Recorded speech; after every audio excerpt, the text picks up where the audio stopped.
आज मिलिब पीएम किसान बा पीएम किसान सम्मानिधि योजनार 16तम किस्ती टंका कौन रही संपूर्ण अपडेट चलतु जीवा वीडियोटा को डेरी न करी आरंभ करिबा। एटारे देखंतु पीएम इवेंट रो गोटे ऑफिशियल वेबसाइट रे प्रकाश करा जायछि। एटारे देखंतु माननीय प्रधानमंत्री श्री नरेंद्र मोदी द्वारा 9 करोड़ पीएम किसान लाभार्थी को 16वीं किस्ती का हस्तांतरण और किसानों के साथ संबोध देइछि।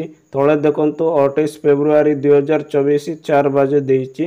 एटारे देखंतु 9 करोड़ पीएम किसान लोकन को 16तम किस्ती टंका 28 फेब्रुआरी 2024 दिन संध्या 4टा बेले एटारे हस्तांतरण करा जिवो बोली करी मेंशन करा जायछि पीएम इवेंट रो गोटे ऑफिशियल वेबसाइट द्वारा। देखंतु एटारे पीएम किसान योजनार ऑफिशियल वेबसाइट रे मध्ये एटारे प्रकाश करा जायछि।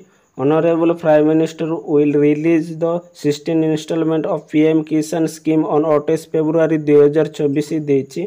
एटारे मध्ये मेंशन करा जायछि जे 16तम किस्ती टंका 28 फेब्रुआरी 2024 दिन रिलीज करा जिवो बोली करी एटारे मेंशन करा जायछि। तेबे ए रहिला किछि नुवा अपडेट आपण मानक पई।